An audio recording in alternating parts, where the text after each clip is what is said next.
Bonjour, rebonjour à celles et ceux que j'ai déjà croisés. Donc je me présente, je m'appelle Alain Fauveau, je suis consultant formateur à G-Réseau sur tout ce qui est paye et charges sociales depuis maintenant quelques années. Et comme le dit Hervé, donc j'interviens sur des formations dans lesquelles, paye notamment, donc, dans lesquelles on parle forcément de net imposable. Et donc forcément dans les années qui viennent, quelques mois, on va discuter tout ça, donc du prélèvement à la source. Donc on va ensemble voir effectivement ce qui est prévu, d'après ce qu'on en sait aujourd'hui, avec quelques zones d'incertitude en termes de date de mise en place du dispositif. On en parlera à la fin de l'intervention, sur les bruits qui courent quant au report d'une année. Tout le monde a entendu parler, j'imagine, si vous suivez tout ça, de la retenue à la source. On verra bien. Sachant que bon, l'année est déjà en paye un peu compliquée avec la phase 3 de la DSN. Alors, voilà donc les différents, le programme de notre heure et demie de rencontre. Alors, on va commencer par pourquoi le prélèvement à la source. Alors là, effectivement, dans cette partie, je vais vous parler donc des, comment dire, de ce que nous a donné comme information le gouvernement qui l'a mis en place, enfin qui veut mettre en place le prélèvement à la source, donc l'ancien gouvernement. Bon, vous me direz ce que vous en pensez, si ça vous paraît pertinent ou pas comme critère, comme motivation. Ensuite, on commencera par parler de 2017, la fameuse année blanche, puisque est-ce que finalement on ne paiera pas du tout d'impôt en 2017, si vous pensez. On verra tout ça. Oui, on va voir ça. Ensuite, on passera donc à la mise en place de le prélèvement à la source. On commencera par parler des revenus concernés. Quels seront les revenus pour lesquels on aura un prélèvement à la source. Puis, on entrera dans le détail du fonctionnement de ce prélèvement à la source, le démarrage pour 2018, les notions de taux réel, taux neutre, les choix que pourront faire les salariés justement quant au taux qui sera communiqué à leur employeur pour ce fameux prélèvement. On parlera également de la possibilité qu'aura le salarié en cas de changement de situation personnelle, donc d'interférer sur le nouveau taux qui lui sera appliqué. Si jamais ces changements de situation personnelle ont un impact, bien sûr, sur son impôt. Ensuite, on parlera de déclaration de revenus et paiement, puisque nous, entreprises, nous serons les collecteurs, les petits collecteurs des impôts, donc il va falloir voir comment ça va concrètement fonctionner et reverser l'argent donc à l'État. Puis, on arrivera au niveau donc, du prélèvement à la source, le rôle de l'employeur et puis l'impact sur le bulletin de paye. Et on terminera justement par ce que j'ai un petit peu évoqué là en préambule, c'est-à-dire l'impact des présidentielles, bon ça y est, elles sont passées, donc l'arrivée du nouveau président de la République avec la mise en place du prélèvement à la source qui avait été décidé par son prédécesseur. Voilà. Alors, allons-y, commençons.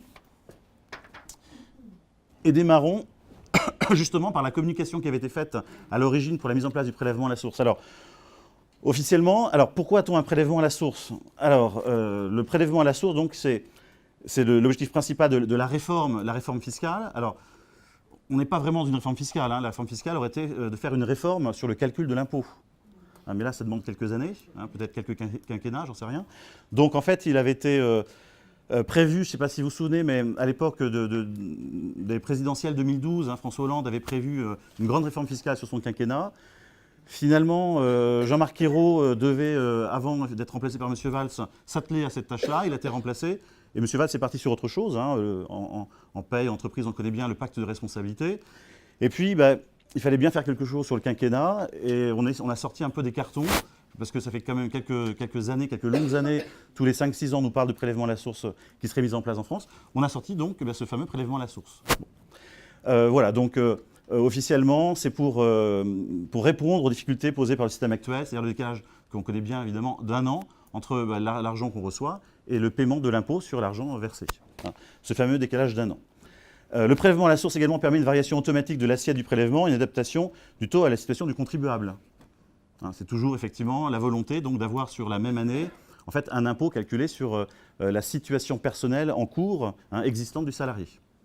Et puis le dernier argument avait été de dire qu'on était les derniers, quasiment, dans les 35 pays membres de l'OCDE, les derniers à ne pas avoir mis en place le prélèvement à la source. Avec la Suisse.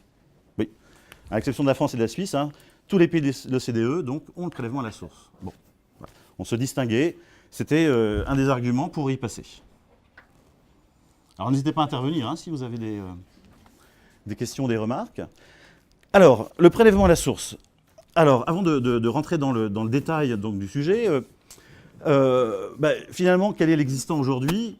Vous êtes tous des contribuables. Donc, en 2016, nous avons payé un impôt sur nos revenus de 2015. En 2017, nous sommes en train de payer un impôt sur nos revenus de 2016. Et donc, si on veut mettre en place le prélèvement à la source en 2018, c'est-à-dire payer un impôt sur les revenus, ce qu'on appelle les revenus contemporains, les revenus du moment, ça veut dire qu'en 2018, on devrait logiquement avoir double impôt. Hein, c'était une question récurrente qui venait. On se disait, bon, l'État n'a pas les moyens de se passer d'un an d'impôt, donc ce système-là ne sera jamais mis en place. Et puis finalement, c'est ce qui va se passer, a priori, c'est-à-dire que, est-ce qu'en 2018, on va payer des impôts sur nos revenus de 2017 ? Hein, c'est ce qui aurait dû se passer si on n'avait pas de prélèvement à la source. Avec en plus, en 2018, donc un paiement sur les revenus de 2018. Donc une année double impôt. Vous avez commencé à mettre de l'argent de côté? Ouais, non, non. Bon, donc double imposition. Je ne sais pas si vous auriez été d'accord ou... Enfin, je ne sais pas. Alors, moi, personnellement, oui. Oui, voilà, c'est ça. Oui. Les gens non imposables, peut-être. Alors, donc voilà la question, hein, c'est la question que je viens de vous poser. Donc la réponse, bon, non, hein, évidemment, non, pas double imposition, puisque va être créé le CIMR. Alors le CIMR, eh bien, c'est le crédit d'impôt, c'est un crédit d'impôt spécifique, pardon, c'est le crédit d'impôt de modernisation du recouvrement de l'impôt. Ouais, alors, donc ça veut dire que, en fait, en quelques lignes, pour commencer, on va faire une déclaration de nos revenus, bien sûr, en 2018, sur ce qu'on a gagné en 2017. Hein. Les impôts, donc les services fiscaux vont calculer, en fait, notre impôt, hein, comme si on allait vraiment le payer. Et ils vont ensuite créer, justement, sur cet impôt calculé sur nos revenus 2017, un crédit d'impôt. Donc il va venir annuler notre impôt. Ça veut dire qu'on aura quand même un impôt calculé, mais qui sera annulé du même montant via, par ce fameux crédit d'impôt, ce CIMR. Alors, le côté malgré tout un petit peu délicat, ce serait effectivement, bon, ça peut être tentant, ce serait de se dire, bon, alors en 2017, mes revenus ne seront pas soumis à l'impôt. Est-ce que ce ne serait pas un bon moment pour débloquer, par exemple, de l'épargne salariale ? Hein, je ne sais pas, en 2017, intéressement, participation, pour les personnes qui en ont, bien sûr. Comme vous savez, le fait de le percevoir, ça garde en fait à l'intéressement de la participation donc son côté exonéré de cotisation, mais par contre, c'est imposable. Et donc, si je profitais en tant que salarié durant l'année 2017, si cette année-là, j'ai l'intéressement de la participation, enfin d'épargne salariale en règle générale, est-ce que je ne pourrais pas profiter de récupérer pour échapper à l'impôt? Ou autre exemple, je suis un salarié qui va partir à la retraite fin 2016. Est-ce que je ne pourrais pas faire quelques mois en plus pour que mon départ à la retraite se fasse plutôt sur 2017, année où, a priori, il n'y aura pas d'impôt, pour que mon indemnité de départ en retraite normalement imposable puisse échapper à l'impôt? Ou est-ce... Non? Vous êtes sûr, vous croyez? Ça aurait été une bonne idée, non? Hein? Ou il y en a plein des bonnes idées comme ça. Ou est-ce que je ne vais pas, je ne sais pas moi en tant qu'employeur, faire un peu de publicité dans l'entreprise pour inciter les salariés qui souhaiteraient partir, plutôt de partir dans le cadre d'une rupture conventionnelle par exemple en 2017, hein, pour que l'indemnité échappe complètement, quel que soit son montant, à l'impôt. Bon, évidemment, la réponse vous l'aviez trouvée, hein, le suspense n'était pas terrible. Hein. La réponse, c'est que ça ne se passera pas comme ça. C'est-à-dire qu'en fait, ce fameux crédit d'impôt de modernisation du recouvrement, en fait, sera appliqué uniquement sur les revenus habituels, les revenus dits non exceptionnels. Ça veut dire que l'administration fiscale va distinguer durant l'année 2017 les revenus habituels, ceux que l'on a, si je parle de salariés, de par notre travail, hein, notre net imposable, si vous voulez, classique. Et à côté, en fait, on va avoir d'autres revenus qui vont être traités à part, ces fameux revenus dits exceptionnels, qui eux ne bénéficieront pas donc d'un effacement d'impôt pour lesquels donc, le contribuable continuera, a priori, à payer de l'impôt. Donc il va falloir faire ce distinguo. Alors, oui, pardon. Oui, alors, là, la crainte qu'on pouvait avoir, en tant qu'entreprise, c'est de se dire, ah, c'est moi, employeur, qui devais devoir, à travers la DSN, par exemple, avec une espèce de système qu'on connaît, hein, de code, de rubrique, de primes, vous savez, avec des périodes de rattachement, etc., qui va devoir distinguer, en fait, ces différents éléments de salaire pour que l'administration fiscale puisse faire le tri. Eh bien non, pas du tout. Non, pas du tout. Hein. Dans la communication officielle des impôts, on ne demandera pas à l'employeur, les impôts ne demanderont pas à l'employeur de faire ce tri entre les revenus dits exceptionnels et les revenus non exceptionnels. On parle notamment, par exemple, de 10 jours Oui. Eh ben, là, on nous dit qu'il y aura des contrôles. Mais en tout cas, vous savez, comment dire, beaucoup d'employeurs, alors si je me fais pas le représentant des employeurs du tout, c'est pas ça, mais quand on écoute tout ça, on voit notamment le plus grand, enfin la confédération patronale, la plus connue, si vous voulez, qui est contre ce système-là, justement, pas contre le principe de la source, mais contre justement, a priori, le travail que ça engendrerait, le travail supplémentaire que ça engendrerait pour les entreprises. Et donc, pour répondre en fait à cette crainte de la part de ce syndicat d'employeurs, la réponse du gouvernement était de dire « Ah oui, non, on ne demandera rien aux employeurs. Ce n'est pas les employeurs qui devront faire ce tri-là et donc faire ce distinguo entre les revenus exceptionnels et non exceptionnels. Par contre, il y aura des contrôles. » Bon, alors…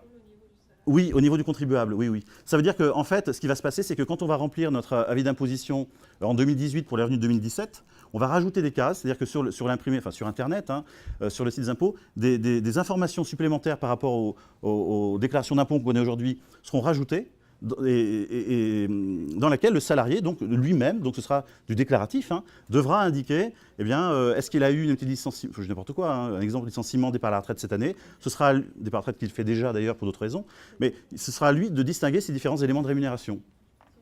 Ensuite, il est prévu, par contre, pour une certaine catégorie, des cadres dirigeants, qu'il y ait par contre un contrôle systématique par l'administration. Alors, c'est bien déterminé, la notion de cadre dirigeant au niveau fiscal notamment, où là, il y aura une espèce de contrôle sur 5 ans avec un système de lissage qui sera effectué par l'administration fiscale pour voir si les revenus n'ont pas explosé, par exemple, sur l'année 2017 par rapport aux années précédentes et à l'année suivante.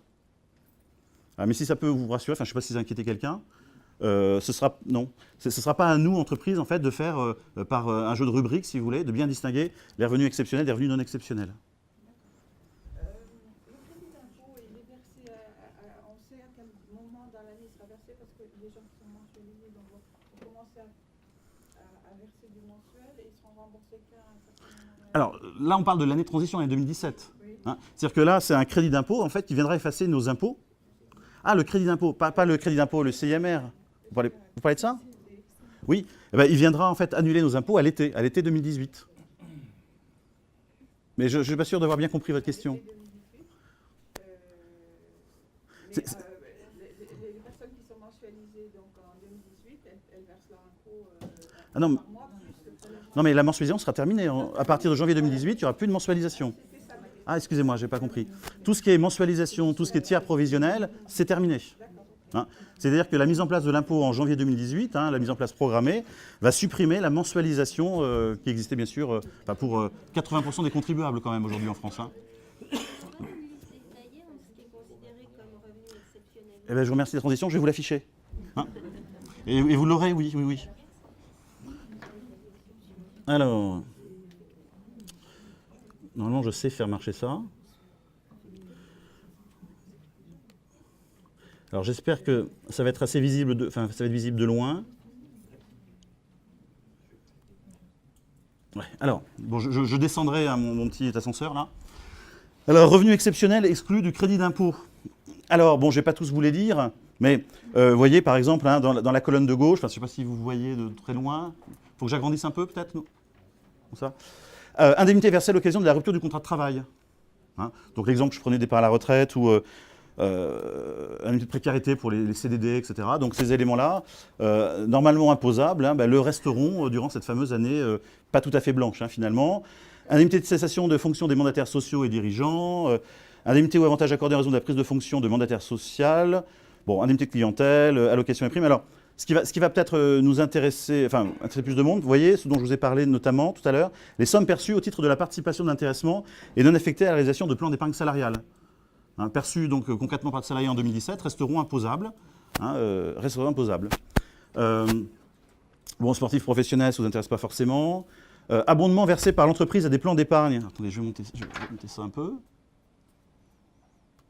Mince. Voilà. Abondement versé par l'entreprise à des plans d'épargne salariale ou au bénéfice de leurs salariés dans les cas où ils seraient retirés avant le terme de la période de blocage, en dehors des cas autorisés par le Code du travail. Revenus qui correspondent par la date normale d'échéance à une ou plusieurs années antérieures ou postérieures. Ça, ce serait peut-être la volonté d'un employeur de différer de quelques jours le versement du 13e mois de décembre 2016. en disant zut, j'ai un peu de retard en décembre 2016, au 13e mois, je vais le verser le 2 janvier pour qu'il passe sur l'année 2017 en espérant peut-être échapper à l'impôt. Donc voilà ce que, entre autres, hein, ce que signifie ce point-là. Tout autre revenu qui par sa nature n'est pas susceptible d'être recueilli annuellement. Bon, ça, les joueurs de football, il n'y a pas de joueurs de football, de joueuses bien sûr. Hein. Voilà, indemnité, allocation et primes versées en vue de dédommager leurs bénéficiaires d'un changement de résidence ou de lieu de travail. Voilà. Donc en fait, voilà la liste. Hein, on a une liste donc officielle hein, des éléments de rémunération dits exceptionnels et qui n'échapperont pas à l'impôt. Pour l'instant, c'est la seule qu'on ait. Hein, elle est sortie dans la loi de finances pour 2017 et on n'a pas eu de complément. Donc aujourd'hui, c'est la seule. Il y a tous ces points-là. Enfin, il n'y en a pas d'autres, quoi. Excusez-moi. Oui.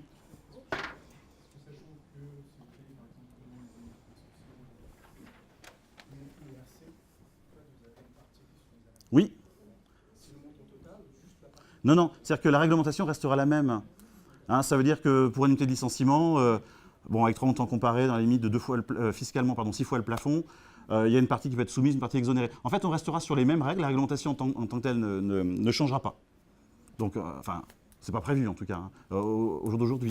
Donc on aura toujours effectivement, éventuellement, hein, une partie, parce que tout dépend des montants et des sommes versées, hein, une partie soumise, une partie exonérée, ces règles d'assujettissement resteront les mêmes. Oui, je vous en prie. Au niveau des bonus, oui. Ceux qui seront payés en mars, 17, hein, oui. donc au titre de 2016. Ceux qui sont payés en mars 2017, oui. Au titre de l'année 2016. Ah, mais c'est l'année de versement qui déclenche en fait. D'accord. Et Hein. donc, ça, c'est pas exceptionnel? Non, c'est pas une prime exceptionnelle, sauf si l'administration, alors tout dépend de la population concernée, si ce sont les dirigeants, il y aura effectivement un contrôle qui sera plus pointu par l'administration fiscale, mais si on n'est pas sur une population de dirigeants de cadres lambda, entre guillemets, a priori, ils seront exonérés d'impôts. En tout cas, je pense que ça fera partie, quand le SAI remplira sa déclaration fiscale en 2018 sur ses revenus 2017, d'une des rubriques qui devrait être isolée par le contribuable, qu'il devrait indiquer. Et peut-être qu'il y aura peut-être un comparatif avec le bonus de l'année d'avant ou des 2 ou 3 dernières années au niveau de l'administration fiscale pour vérifier si l'employeur n'a pas profité de cette année blanche pour verser un peu plus. Hein, mais le bonus se gardera, ne fait pas partie de la liste des primes qui sont des éléments de salaire exceptionnels. Il y a des primes de fidélité payées des années antérieures. Alors, ça, oui, c'est ça. C'est des gratifications dites surérogatoires.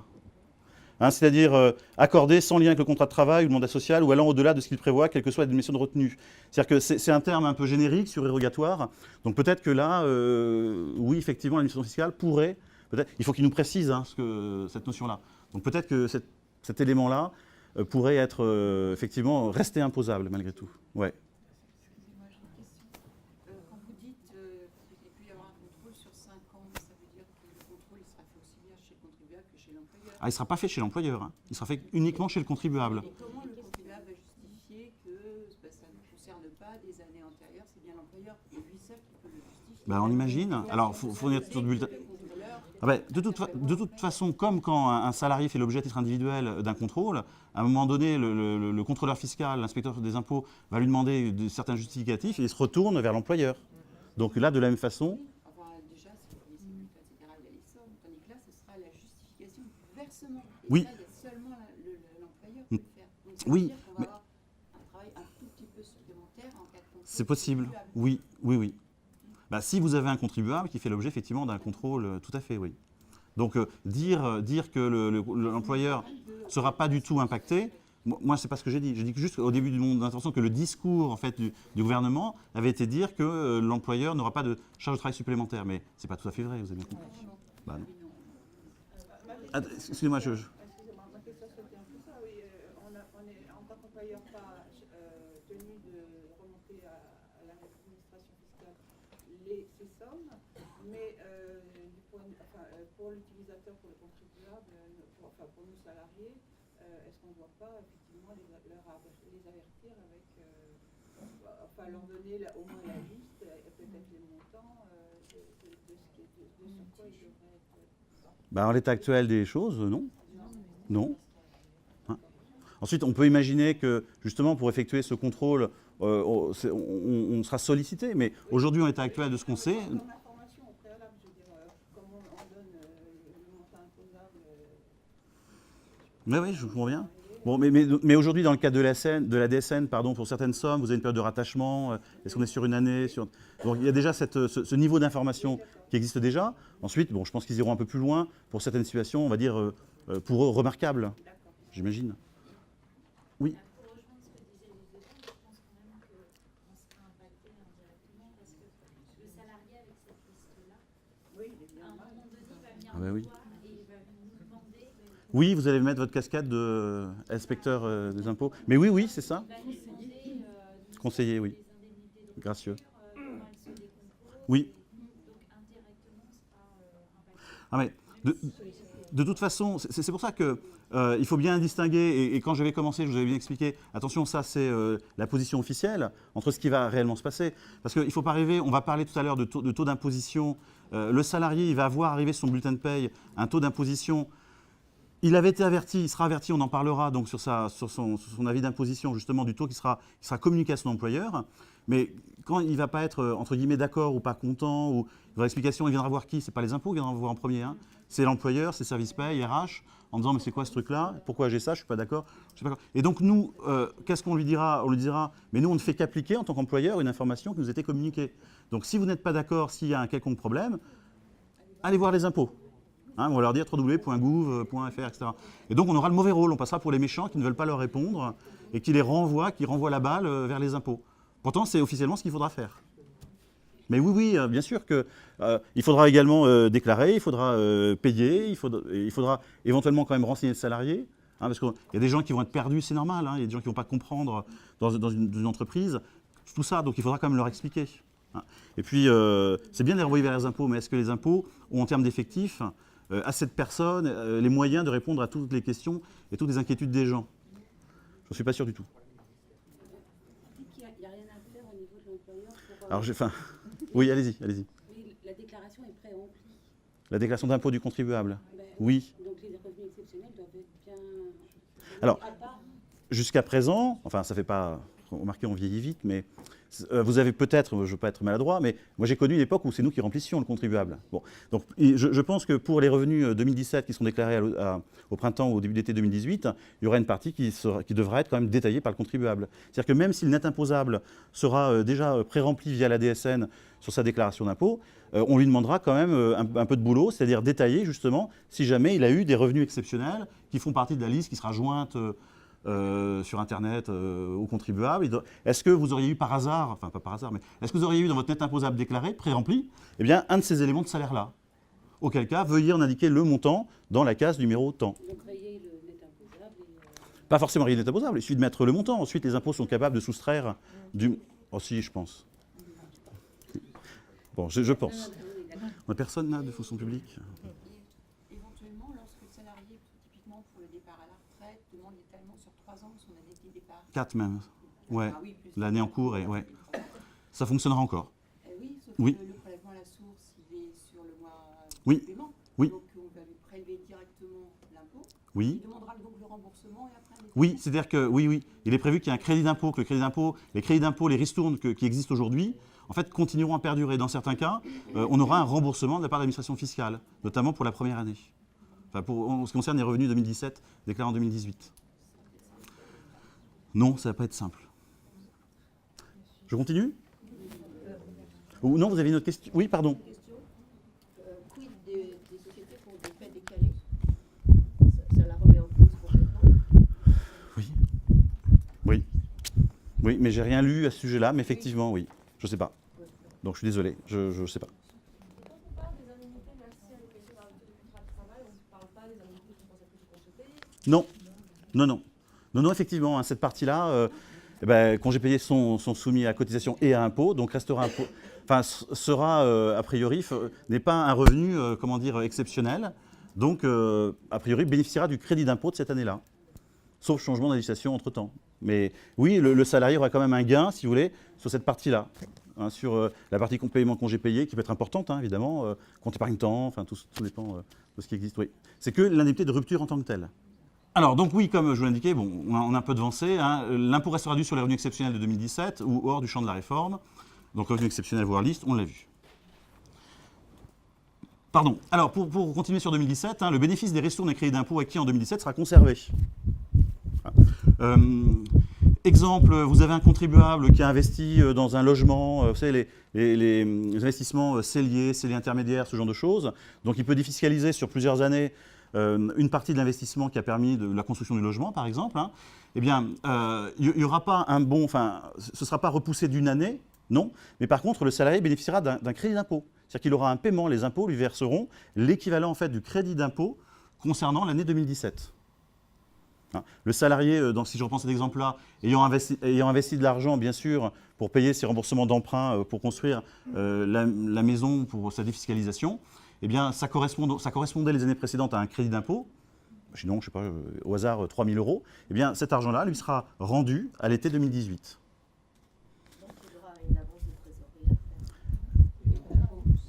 à faire. Si, sur l'année 2017, puisque c'est en 2017 que je rembourse mes emprunts d'impôt, mais comme aujourd'hui, finalement.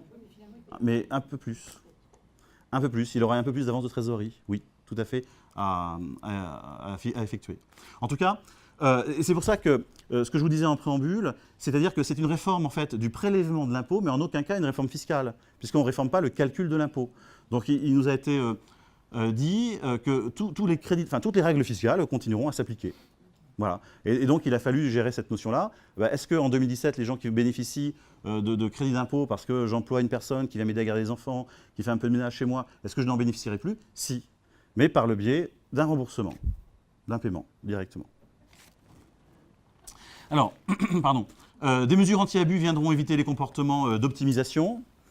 Ça, on verra bien concrètement comment ça va se passer. Pour l'instant, on n'en sait pas beaucoup. Et les collecteurs ne sont pas impliqués dans l'année de transition. Notamment, ils n'ont pas à qualifier le caractère exceptionnel d'un revenu versé. Ça faisait l'objet de certaines questions hein, tout à l'heure. Hein.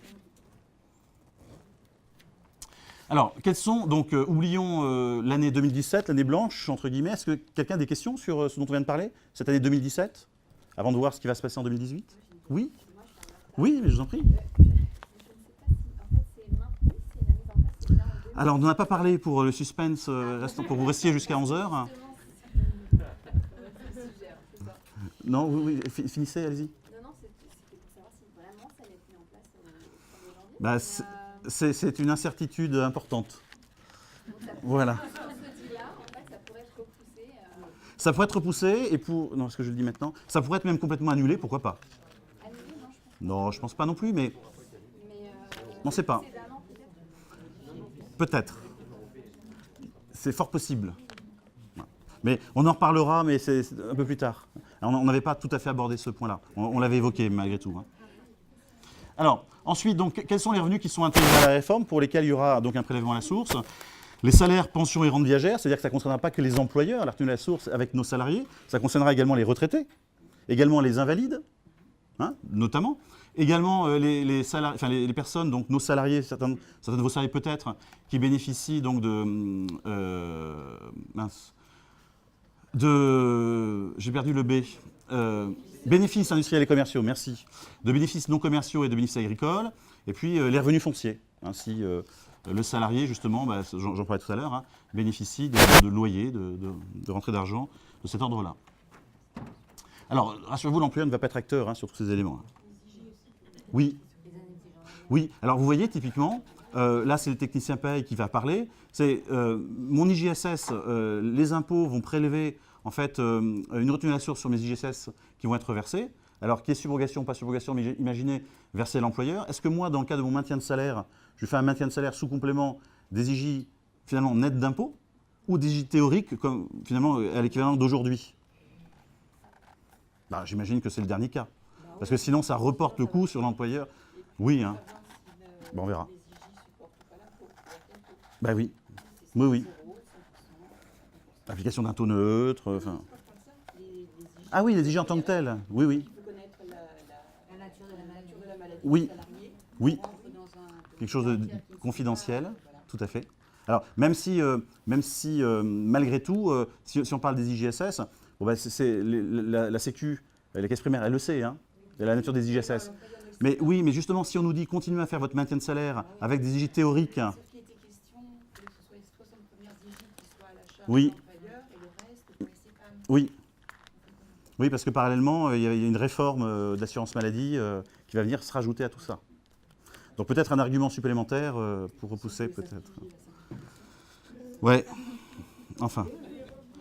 Alors, concernant donc le fonctionnement du prélèvement à la source. Alors on nous dit que le prélèvement à la source va respecter des grands critères qui existent, que vous connaissez, la progressivité de l'impôt, la conjugalisation de l'impôt, et puis la familialisation, c'est pas très joli, de l'impôt. Voilà.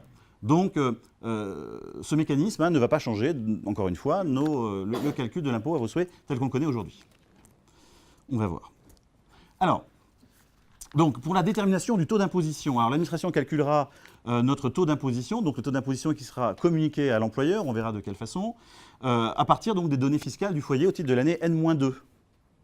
Ça veut dire que concrètement en 2018, on va supposer que tout se passe en 2018. En 2018, donc, on va appliquer sur les bulletins de paie de nos salariés un taux d'imposition qui va dépendre de leur déclaration, de nos déclarations de revenus 2016. Oui. 2016, ce qu'on est en train de faire en ce moment là. Ou vous avez peut-être déjà fait. Parce que votre papier, c'était hier, je crois, dernier jour. Bon, personne n'est papier, j'imagine. Alors, il sera actualisé en septembre au titre de l'année N-1. Ça veut dire qu'on va en fait sur un prélèvement à la source qui ne sera pas annualisé sur l'année civile. Ça va être sympa aussi. Ça veut dire que les revenus 2016 vont servir à déterminer un taux d'imposition qui sera appliqué sur les bulletins de paie, donc du 1er janvier 2018 au 31 août 2018. Et puis en cours d'année, allez, au mois de septembre, eh bien, le salarié, on change. Le salarié paiera un taux d'imposition sur son bulletin de paie calculé à partir des revenus 2017. Donc on va être, on va être en fait sur cette année de 12 mois, mais qui ne sera pas calée sur l'année civile. Voilà. Alors, bon, attention, bien sûr, contrairement aux gens qui sont mensualisés dans cette salle, moi y compris, on est bien sûr sur 12 mois. Puisque la mensualisation, c'est sur 10, comme vous savez. Donc on passe sur une vraie mensualisation, enfin vraie dans le terme mensualisation, sur 12 mois. Et puis ainsi de suite, les revenus 2018 serviront à calculer le taux d'imposition appliqué sur le bulletin de paie entre septembre 2019 et août 2020. C'est bon? Alors, détermination du taux d'imposition. Alors, c'est un exemple tout simple pour vous expliquer le principe. Un célibataire déclare pour 2016 un salaire de 12 000 € et des revenus fonciers de 10 800 €. Les revenus fonciers font partie donc des revenus, comme vous l'avez vu sur une page précédente, concernés par la retenue à la source. Donc l'impôt là est déjà calculé, si je pourrais expliquer le principe. Impôt sur le revenu 2016, calculé donc sur ses revenus globaux sur 22 800, l'administration fiscale a trouvé un taux d'imposition de 1 665 €. Le taux de prélèvement à la source appliqué au 1er janvier 2018 sera de 1 665 € divisé par le total de ces revenus concernés par la retenue à la source, eh bien 7,3%. Alors en fait, le deuxième chiffre après la virgule, il n'y a qu'un chiffre après la virgule, c'est-à-dire que le deuxième chiffre après la virgule est tronqué. Donc c'est ce taux-là qui sera communiqué en fait à l'employeur de ce salarié et que l'employeur appliquera sur les bulletins de paie du salarié. Ça paraît simple comme ça, non ?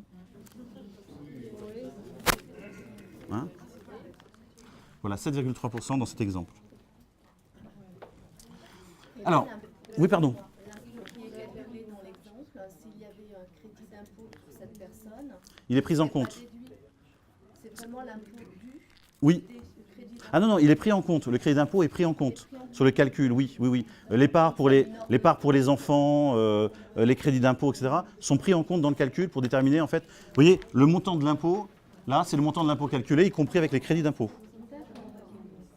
Donc on peut très bien avoir du coup un salarié, d'où l'intérêt, on va en parler du taux neutre, etc. On pourrait très bien avoir un salarié qui aurait finalement un taux d'imposition qui serait très faible, communiqué à son employeur, parce que justement ce taux d'imposition communiqué à l'employeur va être calculé à partir de l'impôt réel qu'il devrait payer, en prenant en compte les crédits d'impôt dont il peut bénéficier. 1165, en fait, c'est l'impôt. On a déjà calculé l'impôt. Oui, hier, impôt sur le revenu de 2016, on a trouvé, enfin l'administration fiscale, c'est un exemple, a trouvé pour lui un impôt total de 1665. Bon, c'est pas beaucoup, vous trouvez peut-être sur 22 800 ?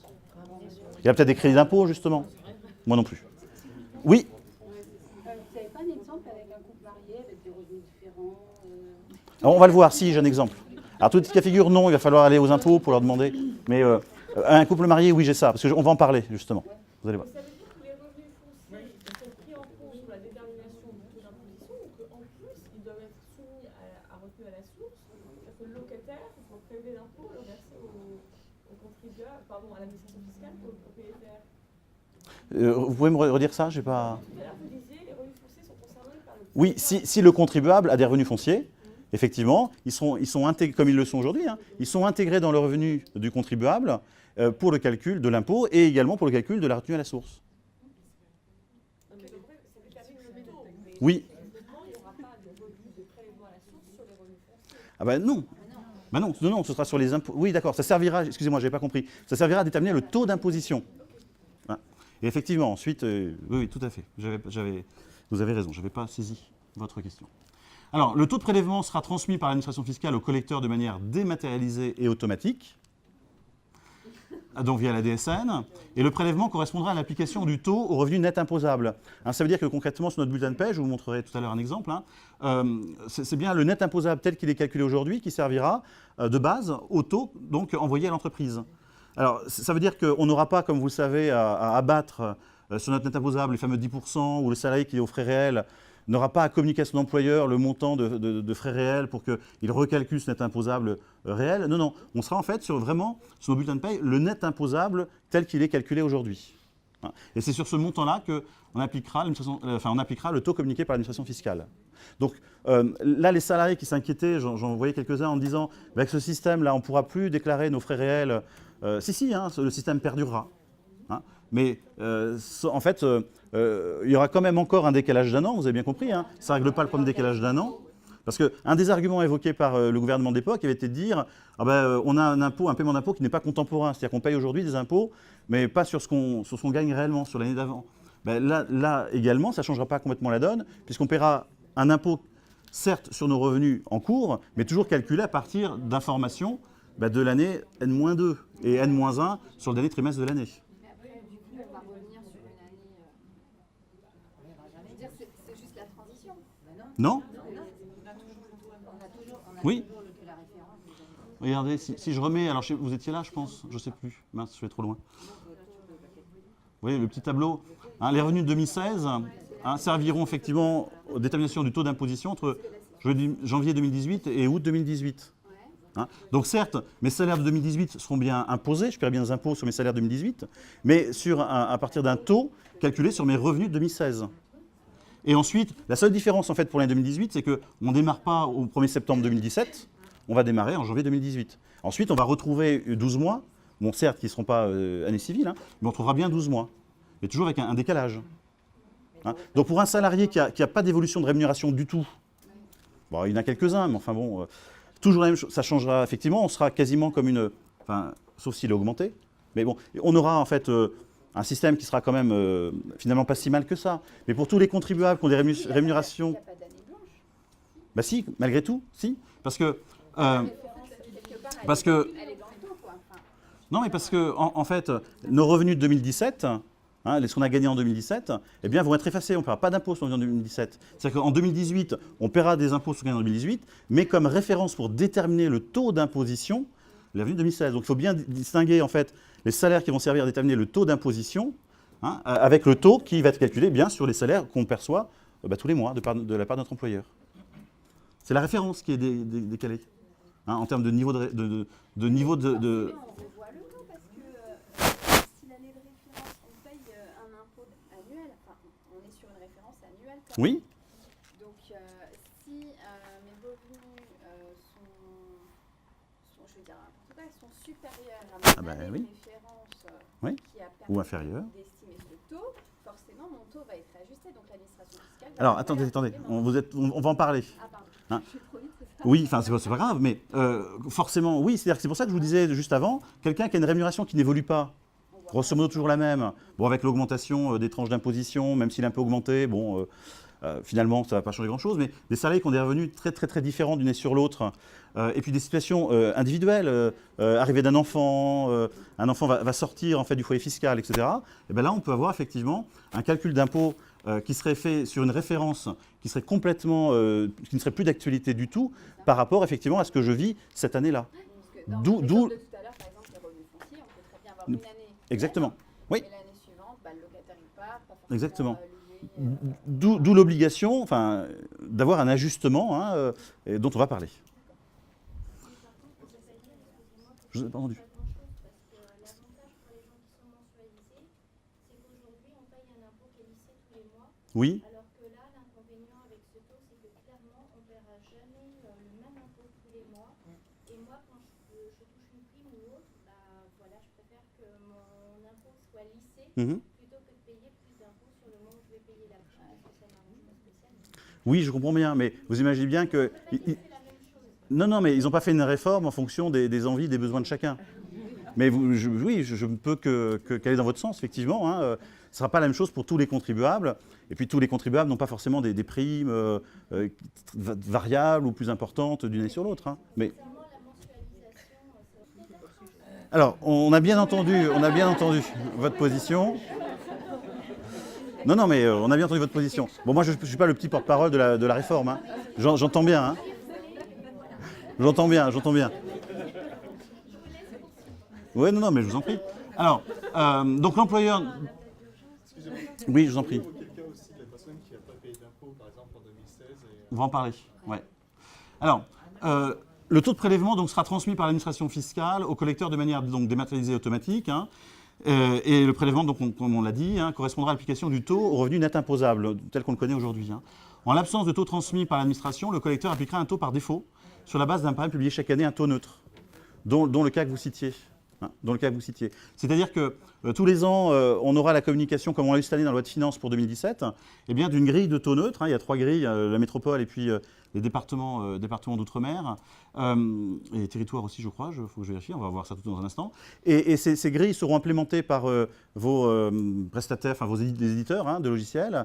Et en cas de non-communication d'informations à l'employeur sur le taux appliqué sur la paye d'un salarié, par exemple, quelqu'un que vous venez d'embaucher, vous n'avez pas encore eu l'information de la part de l'administration du taux appliqué, eh bien, par défaut, donc, on appliquera le taux neutre.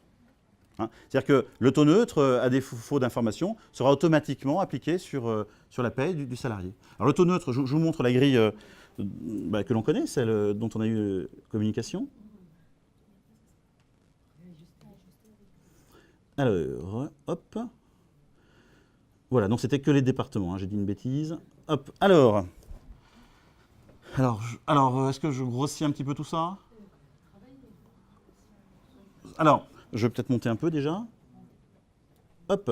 Alors, c'est un système en fait qui est basé donc sur le net imposable, comme on le disait, mais c'est pas un système comme, enfin, pour ceux qui connaissent les barèmes de saisie, arrêt sur salaire, hein, c'est pas un système par tranche. C'est-à-dire qu'on va positionner en fait le net imposable du salarié hein, dans l'intervalle concerné. Par exemple, je suis un salarié, mon employeur me fait un bulletin de paye, mon net imposable ce mois-ci est de 2500 €, hein, imaginons. Donc, je suis dans la tranche comprise entre 1937 € et 2511 €. Voilà, donc, alors métropole, il faut que j'aille tout au bout là. Hop, mon taux d'imposition neutre sera de 7,5%. Voilà, on appliquera 7,5% sur ce taux-là. Et si le mois suivant, je gagne un peu plus ou je gagne un peu moins, eh bien, le taux neutre sera adapté à ma rémunération, mon net imposable mensuel réel. Hein. Ce n'est pas un salaire moyen, c'est vraiment un salaire réel, un net imposable réel mensuel. C'est quoi le taux max? Alors, je suis à vous tout de suite. Je baisse juste pour montrer, pour vous faire peur, non? Peut-être. On est à 43%. Le taux maximum pour les personnes qui gagnent plus que 46 501 € en net imposable par mois. L'administration, quand c'est un nouveau salarié comme ça, va nous transmettre le taux combien de temps après? Parce que tous les mois, c'est nous qui allons dire en fonction. Alors, ils sont censés les communiquer dans les 2 mois. Ah, c'est les 2 mois? Ouais, dans les 2 mois, oui. Ils se sont engagés, alors pour l'instant, oui, ils se sont engagés à mettre au maximum 2 mois pour communiquer l'information. L'information, on l'aura via la DSN, hein, dans le compte-rendu métier. On va en parler. Hein. Mais à défaut d'information, de toute façon, là encore, alors, c'était toujours dans la communication gouvernementale, je regarde quand je dis ça, zéro travail pour l'employeur. C'est-à-dire qu'à défaut de communication, eh ben, on peut pas sauter un mois. C'est-à-dire que l'employeur ne peut pas dire « j'ai pas l'info, j'ai le bulletin de paye là, je vais remettre à mon salarié, j'ai pas l'info, j'attends d'avoir l'info, je ne fais rien ». Non, sinon on est sanctionné. On appliquera par défaut de communication d'un taux particulier le taux neutre.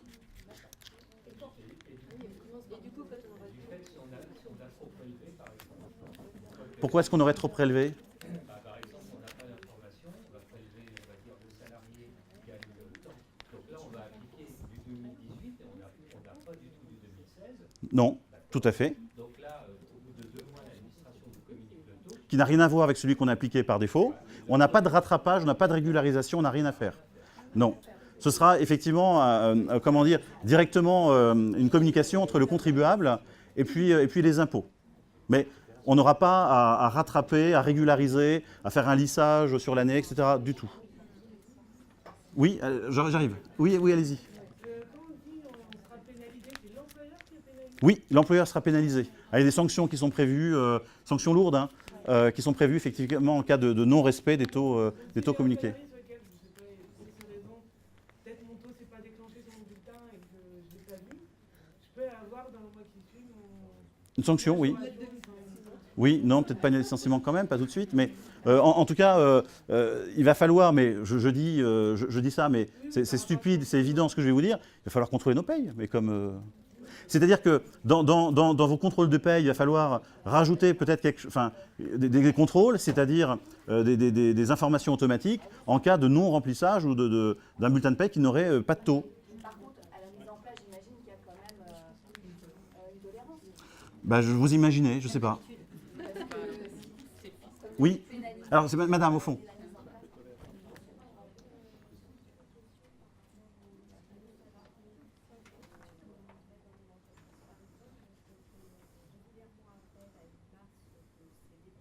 Oui, bien sûr. Oui. Oui. Alors, pour les CDD, c'est d'un jour, 2 jours, etc., eh ben, le taux neutre. Hein, et pour les multi-employeurs, en fait, vous allez appliquer le taux qui vous est communiqué, ou sinon le taux neutre. C'est-à-dire que chaque employeur d'un salarié qui en a plusieurs appliquera de la même façon, soit le taux communiqué si le taux a été communiqué à temps au moment de l'établissement de la paye, ou alors par défaut le taux neutre. Donc j'ai 3 employeurs, c'est le taux neutre qui m'est appliqué, et bien, chacun de mes 3 employeurs appliqueront le taux neutre sur la rémunération qui m'est versée. Donc un taux qui va être potentiellement différent, si c'est le taux neutre, parce qu'imaginons que je travaille à mi-temps chez vous et à tiers-temps ailleurs. Oui, mais si ma référence est N-2, la somme de mes revenus, je les ai. Donc, Non, mais là, c'est par exemple si j'ai pas eu le temps, si j'ai pas eu l'information de la part de l'administration fiscale. C'est-à-dire que j'ai un CDD que je prends peu de temps qui est en plus multi-employeur, j'ai pas eu d'information au moment d'établir son bulletin de paye, j'appliquerai le taux neutre. Maintenant, j'ai un salarié qui n'est pas forcément un CDD, qui est un multi-employeur, j'appliquerai pas le taux neutre. Si j'ai une information de la part de l'administration fiscale, j'appliquerai le taux qui lui est dédié, le taux que je dois lui appliquer, et chaque employeur fera de son côté la même chose. Mais comme le net imposable, le taux d'imposition est calculé à partir des revenus, pour les multi-employeurs, des revenus qu'il perçoit partout, il y aura peut-être un taux qui sera communiqué à un des employeurs qui donne peu de rémunération parce que ça fait peu de temps chez lui, qui sera peut-être qui sera le même que celui qui va être communiqué à l'employeur principal du salarié. Donc une ponction qui sera peut-être beaucoup plus importante sur l'employeur chez lequel je passe peu de temps par rapport à l'autre employeur. Voilà. Et là, pour respecter la confidentialité des revenus que le salarié va gagner à gauche et à droite, il y aura possibilité de demander à l'administration fiscale, comme pour les gens qui sont mariés, on va le voir, eh bien une information qui sera différente en fait d'un employeur à l'autre, comme pour les conjoints. On va voir ça. Oui, allez-y. Je vous en prie. Allez-y.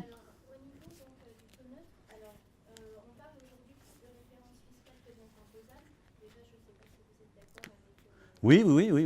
Enfin, sur le bulletin de paye, on sera en tout cas toujours sur le net imposable. Hein. Mais sur le calcul, Oui. ce taux neutre, bien évidemment, il sera calculé par l'employeur. Donc c'est l'employeur qui en sera responsable. Oui. Et c'est lui justement qui sera sanctionné et qui aura des pénalités si jamais il se trompe dans le calcul. Oui. Au niveau de la référence fiscale, il y a un bruit qui court en ce moment. C'est que visiblement, on dit qu'au niveau du taux neutre, il n'était pas prévu qu'il y ait des variations de taux neutre. Alors, je m'explique. Un salarié, en fin de compte, qui gagnerait 2 000 € sur le mois de janvier, donc serait imposé, on va prendre 2008, comme Ouais. à l'écran, Oui, d'accord. il serait imposé à 10,5 Oui. sur le mois où il a son salaire complet. Donc, à défaut de communication à l'emploi. Il a un taux de 10,5. Ah, d'accord, ok. Ce qui est en train de se dire au niveau, visiblement, Ouais, allez-y. prestataire, c'est que lorsque le salarié aurait une variation de rémunération, donc soit pour une prime, soit pour une absence, donc ce qui peut impliquer quand même Bien sûr, bien sûr. également dans la vraie vie. Donc il va toucher 3 000 euros, donc il aurait un taux en février de 12%. Et Ouais. en fait, l'administration fiscale est en train de dire que ce qui n'était pas prévu pour le taux neutre, c'est qu'il y ait une variation du taux, donc on passe de 10,5 à 12 Dans votre exemple, ouais. suivant. Et on est même en train de parler d'un lissage de cette référence fiscale pour éviter que le taux neutre fluctue sur l'année. Est-ce que vous avez eu les mêmes informations? Non, pas du tout. Hein, c'est peut-être. On voit bien que l'usine à gaz est en train, en tout cas, de monter en mayonnaise. Ben, on verra bien. Mais en tout cas, j'ai pas eu cette information. J'ai pas entendu parler. En tout cas, si elle existe, elle n'est pas officielle. Les gens qui sont dans Elle n'est pas officielle. vont être confrontés au vrai cas. Elle n'est pas officielle, en tout cas. Oui, monsieur.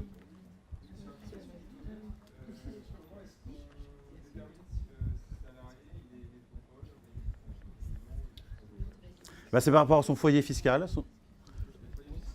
Ah oui. Oui, tout à fait. Eh ben, il est possible, oui, qu'il se mêle un peu quand même de la vie privée du salarié pour savoir où est sa résidence fiscale, oui.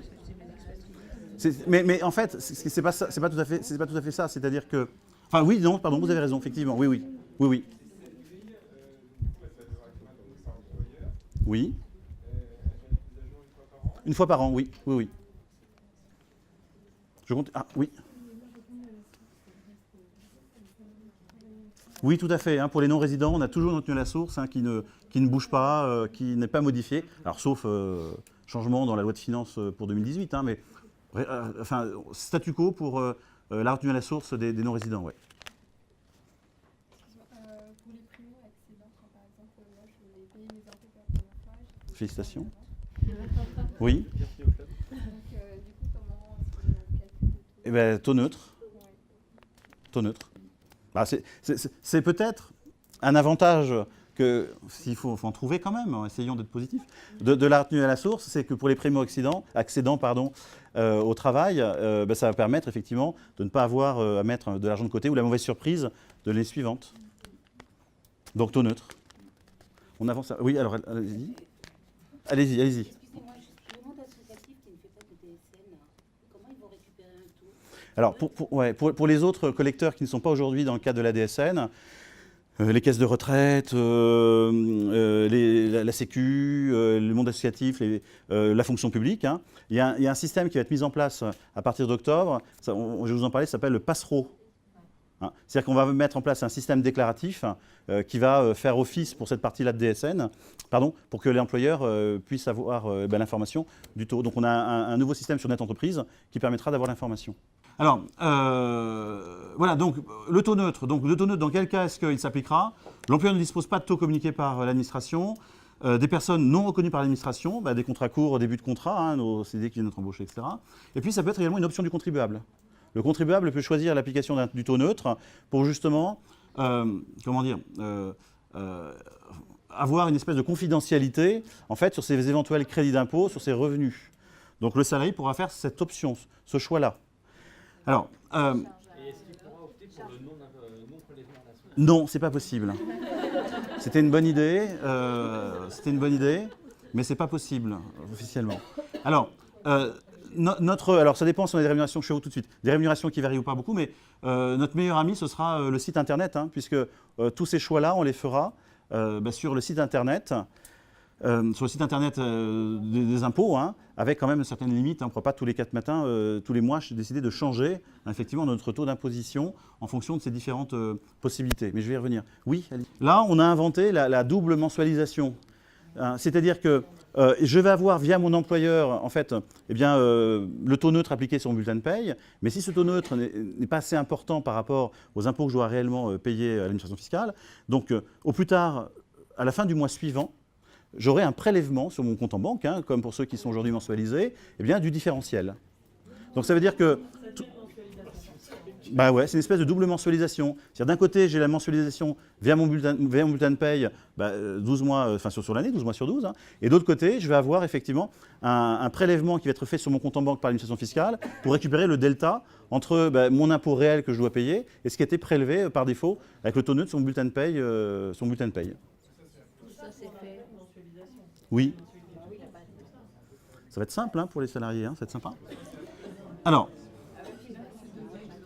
Alors, tout à l'heure, je vous avais dit que le calcul de l'impôt va être le même qu'aujourd'hui, en respectant la conjugalisation, la familialisation de l'impôt. Bon, imaginons, dans le cas d'un respect de confidentialité, pour éviter une éventuelle discrimination, imaginons, vous avez deux conjoints, donc un foyer fiscal, qui déclarent leurs impôts de façon commune, et l'un des deux conjoints a une rémunération beaucoup plus importante que l'autre.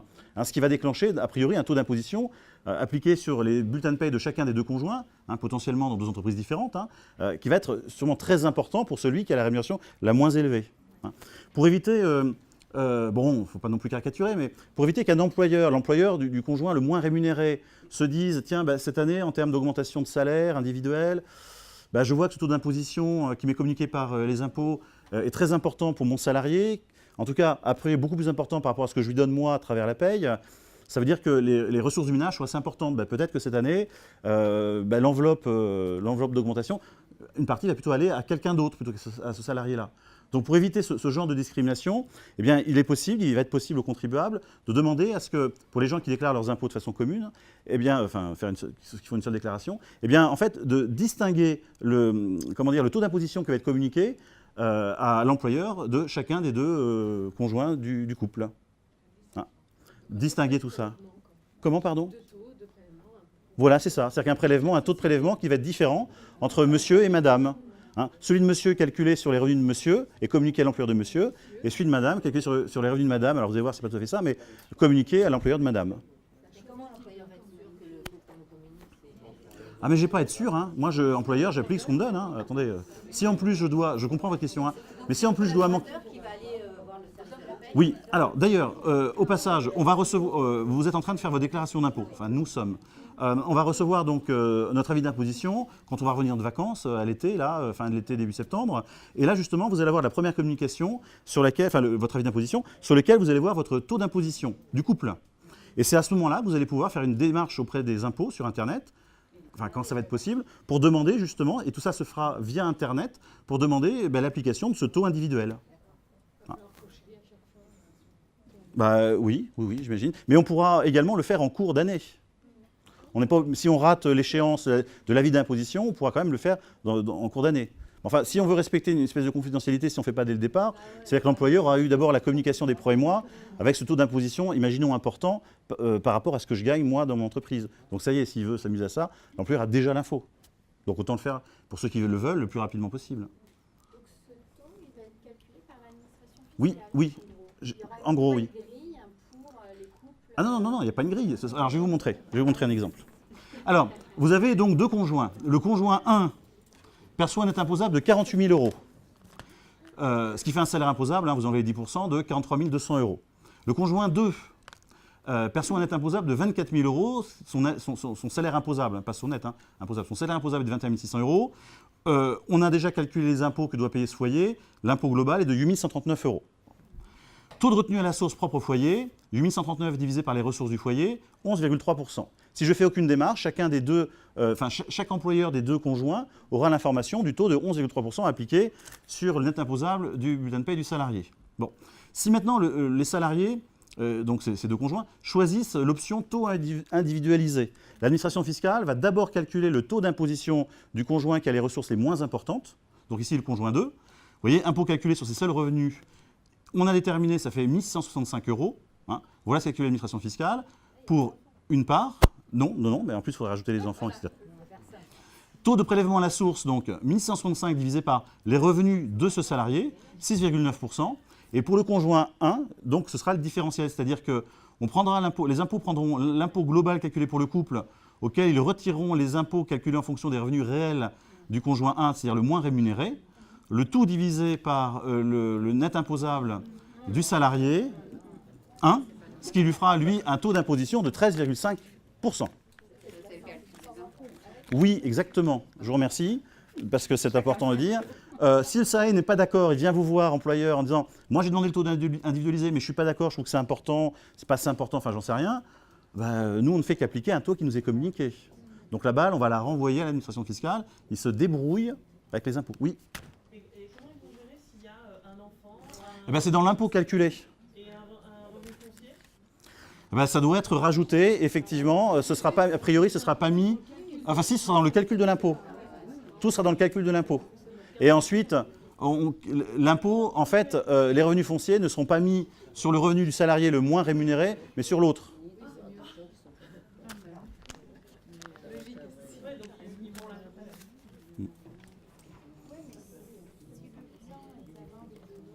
Donc dans ce cas-là, oui, non mais vous avez raison, parce que là on a les grandes lignes, mais on va voir des situations qui vont être un peu terribles. Alors,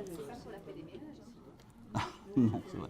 Alors ensuite, de la même façon, on va voir donc une obligation en tant que contribuable de communiquer à l'administration fiscale les changements de situation personnelle qui pourraient avoir un impact sur l'impôt calculé. C'est-à-dire mariage, divorce, Pacs, décès, charge de famille. Déclaration sera obligatoire dans les 60 jours. 60 jours suivant l'événement. En cas de changement de situation familiale qui pourrait avoir un impact sur l'impôt. Donc la liste nous sera communiquée officiellement aux contribuables. Et si jamais je suis dans cette situation-là en cours d'année, pour éviter que mon employeur continue à appliquer mon taux d'imposition qui dépend en fait de ma déclaration de ce que j'ai perçu il y a 2 ans, donc sur ma situation familiale, individuelle, il y a 2 ans, ce qui peut avoir un impact quand même important sur le calcul de l'impôt.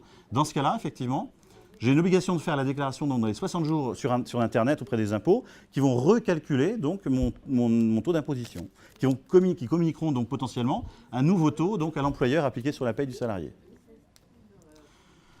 Modulation possible du prélèvement à la source à la hausse comme à la baisse par le contribuable. On en parlait tout à l'heure, si jamais j'ai un taux d'imposition, le taux neutre par exemple, qui est plus important, moins important, etc. De la même façon, je peux effectivement sur Internet demander aux impôts à changer mon taux. Mais attention, on ne va pas le faire tous les 4 matins comme ça par hasard. Il faut être capable de justifier à l'administration qu'on va avoir une évolution de l'impôt programmée par rapport à ce qui avait été prévu de minimum 300 € sur l'année. Donc j'imagine qu'on aura une espèce de feuille de calcul comme on a aujourd'hui pour recalculer avec nos données qu'on rentrera. Et si on voit qu'il y a un écart de 300 €, on pourra demander effectivement à une réactualisation, si vous voulez, de notre taux d'imposition communiqué à l'employeur. Et ça, n'importe quand dans l'année. Oui. Il n'y a pas de limite. Il n'y a pas de limite. Mais il faut le justifier. Il faut le justifier. Du coup, on aura un taux d'imposition pour le foyer.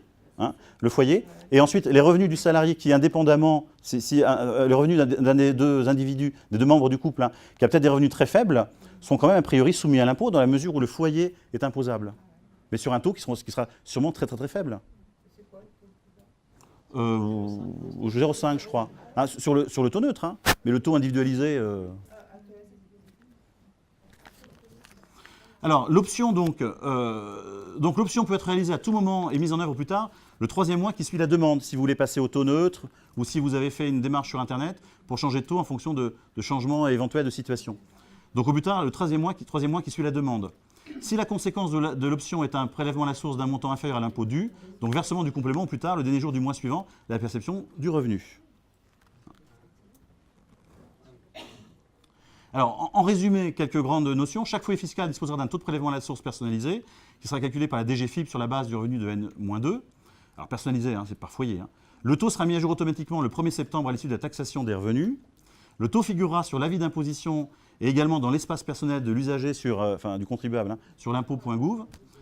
L'usager aura l'obligation de signaler ces changements de situation de famille pour recalcul automatique du taux par la Direction générale des finances publiques. Le taux de prélèvement pourrait être modifié en cours d'année à l'initiative du contribuable. Modulation si sa situation respecte certains critères, qu'il y ait eu un changement qui ait eu un impact important sur le calcul de l'impôt au final. Option pour l'individualisation du taux de prélèvement au sein du couple ou option pour le taux neutre. Alors, quelle est la base de calcul? Alors, la base de calcul, c'est le net imposable tel qu'il est calculé aujourd'hui par l'employeur sur le bulletin de paie, donc sans l'abattement de 10% dont on parlait tout à l'heure.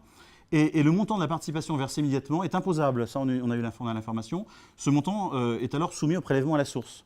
Hein, ça veut dire qu'il faudra intégrer, si ça est choisi, donc le versement de la participation, il faudra intégrer la participation à son net imposable sur son bulletin, hein, et pas attendre ce que font certaines entreprises le mois de décembre, par exemple, hein, pour justement pouvoir appliquer donc, le prélèvement à la source sur l'épargne salariale.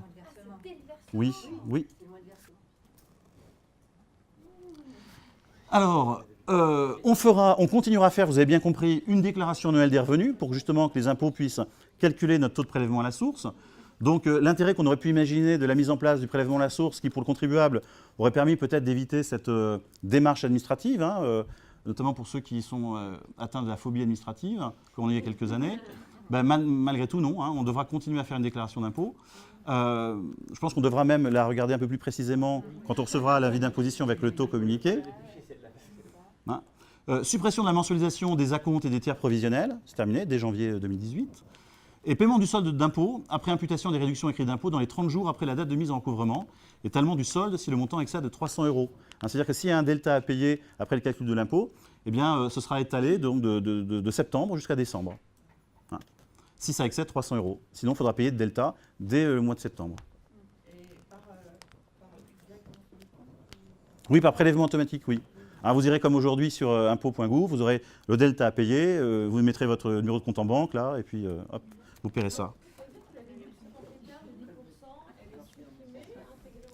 Excusez-moi, je n'ai pas entendu le début de votre intervention.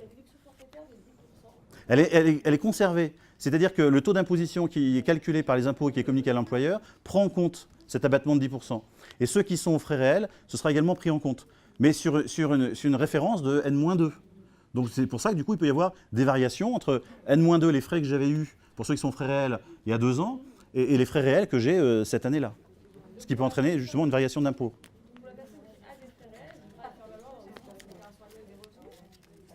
Bah, comme aujourd'hui. Comme aujourd'hui. Ah non, non, l'employeur ne s'occupe pas de cette partie-là. Alors, vous avez une campagne d'information qui a démarré il y a quelques jours. Je ne sais pas si vous regardez la télévision, mais on m'a dit qu'il y avait une... Ouais, je sais bien. Voilà. Félicitations. Alors, concernant l'employeur, donc, l'employeur doit appliquer le taux communiqué par l'administration fiscale au plus tard le 2e mois suivant sa transmission. Le montant du prélèvement à la source est déclaré chaque mois via la DSN et versé au comptable public. Donc, vers un CEPA, enfin, le système. Excusez-moi, pour la première phrase. Oui. Au plus tard, le 2e mois. Donc, le 1er mois, il fait comment? Taux neutre. Taux neutre, ouais, ben oui. Donc, le prélèvement à la source est déclaré chaque mois via la DSN et versé au comptable public. Hein. Donc, c'est comme pour le net imposable qui est obligatoire dans la phase 3 de la DSN. Hein. Donc, on a des rubriques, un bloc hein, qui va intégrer ces nouvelles informations. L'administration, via la DSN, communique également les taux de prélèvement à la source, hein, avec le compte rendu métier, hein, la réponse que vous avez de l'administration dans votre DSN. Vous aurez, alors ça fonctionnera par NIR, hein, par numéro de sécu, hein, numéro d'identification répertoire. Vous aurez en face de chaque NIR le taux de prélèvement à la source que vous devrez appliquer. Et si, encore une fois, vous avez un salarié qui vient d'arriver, vous ne l'avez pas encore déclaré, il n'apparaît pas dans le compte rendu de métier de votre DSN, donc forcément il n'y a pas de taux qui lui est attribué, bah, taux neutre. Alors, l'administration, donc, via la DSN, communique également les taux de passe. Donc, et la loi étend à l'employeur l'obligation de secret professionnel. Bon, on l'avait déjà, dans le service paye RH, on l'avait déjà, mais c'est bien précisé qu'il va falloir, sous contrainte de sanction, bien respecter donc, le secret professionnel. Donc, en aucun cas, un technicien paye, un responsable paye, un gestionnaire ne pourra communiquer à quelqu'un d'autre, donc le taux d'imposition d'un salarié. Bon. Si effectivement l'échéance de janvier 2018 est maintenue, moi je pense qu'il faudrait les alerter, les alerter avant le départ en vacances là, cet été, pour qu'ils puissent être réactifs vis-à-vis de leur avis d'imposition, pour qu'ils puissent, s'ils le souhaitent. Alors, vous voyez, là aussi je suis un peu gêné je suis un peu embêté pour vous répondre, parce que c'est pas à nous de le faire. Hein. Mais si on veut éviter des mauvaises surprises de la part des collaborateurs, on pourrait les alerter en disant « Vous allez recevoir votre avis d'imposition en août, septembre. Si vous avez une quelconque demande, contactez les impôts. » Mais cette information leur sera marquée sur notre avis d'imposition à ce moment-là.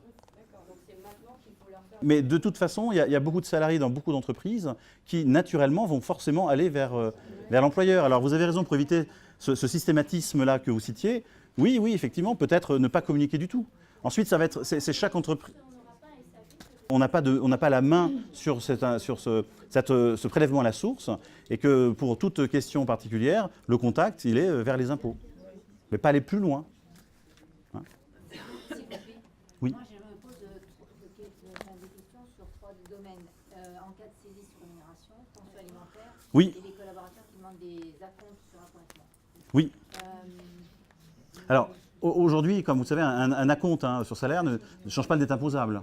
Donc, le net imposable continuera à être calculé. Oui, mais est-ce que J'ai pas entendu. ça va jouer sur le net imposable? Il va faire chuter le net API. Ben voilà. Bah oui. Et Si c'est vous pour faites ça un compte trop fort, on ne va pas pouvoir Et faire donc, le du coup, prélèvement. moi, je me demandais s'il fallait pas faire Mais comme aujourd'hui, pour quelqu'un qui demande un acompte qui est concerné par une saisie sur salaire, on ne va pas lui donner la moitié. Hein. C'est-à-dire qu'on va calculer en fait en retirant cette partie-là. Hein. Voilà, et donc, du coup, il faudrait retirer. Ah bah oui. Oui, ou bien lui faire comprendre que s'il demande un acompte, s'il pense avoir la moitié de son net à payer habituel en faisant cette demande d'acompte, ce ne sera pas le cas, dans la mesure où effectivement il y a le prélèvement à la source à prendre en compte. Hein. Moi, je leur disais qu'il fallait qu'on intègre ça dans les traitements d'acompte, parce que sinon, on allait avoir des... Ah bah oui, oui. Et pour la saisie et la pension alimentaire, il faut calculer... Alors la saisie vis-à-vis du Trésor public, elle sera intégrée effectivement si le salarié a une saisie depuis quelques années dans son taux normalement. Moi c'est les informations que j'avais eues. Oui, elle serait, pour que les impôts puissent récupérer une partie de ce qui est dû. Mais moi j'en étais là. Alors dans le déclaratif sur la DSN, puisqu'on va intégrer justement les montants des retenues des prélèvements à la source, hein, il y aura une codification qui indiquera que l'entreprise, enfin entre guillemets, n'avait pas oublié ce salarié-là, mais il lui est impossible de prélever quelque montant que ce soit. Alors, en cas de réclamation du salarié, seule l'administration fiscale sera compétente et en aucun cas l'employeur. Alors, justement, pour répondre à une des questions que j'avais tout à l'heure, prélèvement à la source et autres collecteurs, donc ceux qui ne sont pas concernés par la DSN, la CNAM, la MSA, CNAV, Agir Carco pour les pensions de retraite, etc. Pôle emploi au titre de l'assurance chômage, hein, caisse de congés payés, la COS au titre du CESU puis de la PAGE, et la fonction publique qui n'est pas encore en DSN, qui devrait arriver en DSN normalement en 2020. Normalement. Eh bien, il y a un système donc, qui va être mis en place à partir d'octobre 2017. Alors, pour aller plus vite, on parle de passereau. Hein. C'est un prélèvement à la source pour les revenus autres. Donc, c'est un système qui va être sur Net Entreprise, sur Net Entreprise, enfin, sur Internet, qui va permettre de communiquer à ses employeurs et ses organismes, ces tiers, eh bien, les taux de prélèvement à la source appliqués sur les pensions, sur les allocations versées aux contribuables. Hein. Caisse de congés payés également dans le bâtiment, entre autres. Retenu à la source. Sur ces allocations chômage. Oui. Donc en octobre, ils se prennent un one-shot sur... Ils se prennent un one-shot. J'ai enlevé sa tête. S'ils ne sont pas prélevés, ils ne vont pas être prélevés à la source sur de janvier à septembre. Oui. Et en octobre, le truc qui tombe... Alors, vous parlez des gens qui sont indemnisés par Pôle emploi ? Tout à fait. Oui, alors on sera en plus sur des revenus imposables de l'année 2016, donc ils étaient peut-être encore au travail en 2016. Donc il y aura sûrement la volonté pour le salarié, enfin l'ancien salarié, d'appliquer le taux neutre, plus peut-être que le taux réel d'impôt.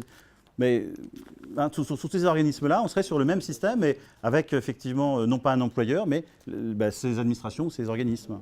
Mais oui. Là, il y aura quelque chose à... Mais comme vous savez, celui qui perd son travail, qui aujourd'hui avec la mensualisation, a tout intérêt à faire une démarche auprès des impôts pour changer effectivement sa mensualisation, dans la mesure où ses revenus sont bien tout autres aujourd'hui que ceux qu'il avait précédemment. Hein. Bon, ensuite, on pouvait faire il y avait des acomptes, des systèmes d'acomptes qui... Alors, justement, prélèvement à la source, élection présidentielle. Alors, j'avais perdu le nom de ce monsieur, donc monsieur Griveaux, vous l'avez peut-être vu là, dans la campagne présidentielle. Donc, alors, ce qui était prévu, il avait interrogé plusieurs fois le président de la République. Emmanuel Macron lancerait un audit sur le prélèvement à la source en juin, a annoncé donc monsieur Griveaux. Alors voilà, on a repris ces paroles. Hein. On va regarder cet audit, et si l'expérimentation peut être lancée dans de bonnes conditions, elle sera lancée. Et si ce n'est pas le cas, il y aura un report, a-t-il expliqué. Ouais, mais il suffit d'en sortir un autre qui supprime le premier. Ouais, c'est ce que M. Ecker, on va en parler effectivement, a dit, enfin on verra ça. Alors officiellement donc, En Marche, alors maintenant la République En Marche, s'inquiète du choc psychologique infligé aux Français lorsqu'ils verront leur salaire amputé de l'impôt sur le revenu et du degré de préparation de certaines caisses de retraite, notamment qui devront prélever l'impôt sur les pensions. Ouais. Alors, il y a ça, mais il y a aussi le point un peu moins officiel, c'est que l'ex-ministre de l'économie ne veut pas que sa principale mesure en faveur du pouvoir d'achat, hein, c'est-à-dire qu'a priori, ce qu'on devrait connaître normalement, c'est une augmentation de la CSG de 1,7, mais une baisse de cotisation chômage qui devrait essayer de supprimer, puisque c'est l'État qui va récupérer la gestion de l'UNIDIC, hein, et une baisse également de la cotisation maladie. Alors, ça veut dire que, malgré tout, eh bien, l'augmentation de 1,7 en fait, de la CSG serait moins importante que la baisse des cotisations, afin que les Français puissent voir sur leur bulletin de paye un gain de pouvoir d'achat. Bon, on verra. Mais le problème, c'est qu'effectivement, en termes de communication gouvernementale, de politique, etc., le fait de mettre en 2018, d'avoir en fait ce petit gain de net à payer, mais parallèlement de mettre en place sur les bulletins de paye la retenue à la source, ben, les salariés, vous comme moi j'imagine, on va être attirés par le montant tout en bas, après le prélèvement à la source, et on ne va pas vraiment se rendre compte d'un gain de pouvoir d'achat. Hein. Et donc ce serait également, hein, ne caricaturons pas, enfin, c'est de mon côté, une des raisons pour lesquelles eh bien, la réforme serait peut-être, c'est quand même fort probable, reculée d'une année. Sachant que, également, hein, je rappelle que depuis janvier 2017, vous êtes sur la phase 3 de la DSN. Et quand on voit notamment la difficulté qu'ont certains éditeurs, parce qu'on est des grandes entreprises, on a des payes un peu complexes, des choses un peu particulières, de mettre en place la DSN. Et quand je vois également qu'il y a beaucoup d'entreprises qui ne sont toujours pas sur de l'événementiel, hein, donc bon, ça paraît peut-être un peu ambitieux de mettre ça. Dès 2018, on verra bien. Alors, ensuite, donc M. Griveaux nous a promis, hein, dans son interview, là, que la réforme ne sera pas mise à la poubelle. Et c'était justement un des arguments de M. Ecker, qui a passé les décrets, deux décrets, le mercredi dernier, oui, il y a une semaine, en nous disant, bah, de toute façon, ça y est, hein, on est sur les rails, les décrets sont sortis, on ne peut pas revenir en arrière. Si, il suffit d'en faire d'autres qui disent l'inverse. Hein. C'est pas très compliqué, finalement. Mais l'autre argument qui était le sien, c'est de dire, mais vous vous rendez compte, ça fait maintenant 1 an et demi qu'on a beaucoup de fonctionnaires qui à Bercy travaillent sur la mise en place de la retenue à la source. On va quand même pas mettre, alors reculer d'1 an, pourquoi pas, mais pas mettre à la poubelle eh bien, des dizaines de millions d'euros, j'imagine, que représente tout le temps passé par nos amis sur le calcul de la retenue à la source. Bon, on l'aurait déjà fait, hein, ce ne serait pas la première fois, mais bon. Oui, bien sûr. Oui. Alors c'est ce que je vous disais, hein, alors qu'Emmanuel Macron envisage de repousser l'entrée en vigueur de la réforme sur le prélèvement à la source, l'ex-secrétaire d'État au budget vient de publier in extremis, hein, journal officiel, 2 décrets qui rendraient, j'ai mis ça au conditionnel, un tel report, selon lui, très difficile à mettre en œuvre. Bon. Oui. Alors, ben, des limites, il y en a plein, enfin, au système. Hein. Une réforme du recouvrement sans modification des modalités d'établissement de l'assiette de l'impôt et de son calcul. Donc, le calcul de l'impôt en France reste complexe, hein, c'est en aucun cas une réforme fiscale, c'est une réforme du prélèvement de l'impôt. L'absence de double prélèvement en trésorerie en 2018 sur les revenus non exceptionnels intégrant le champ de la réforme. Oui, bah, l'administration va se passer effectivement d'impôts. Le maintien de la campagne déclarative et de la campagne des avis en N+1, on conservera donc un écart hein, d'1 an. Et l'impossibilité hein, de procéder à une expérimentation. Et justement, c'est un des arguments qu'on a vu de la part du président actuel, c'est de dire, bon, on va attendre un petit peu, on va décaler d'1 an, et ce qu'on va faire, c'est qu'on va expérimenter, alors je sais pas, une région, quelques villes, quelques contribuables, un département, des volontaires.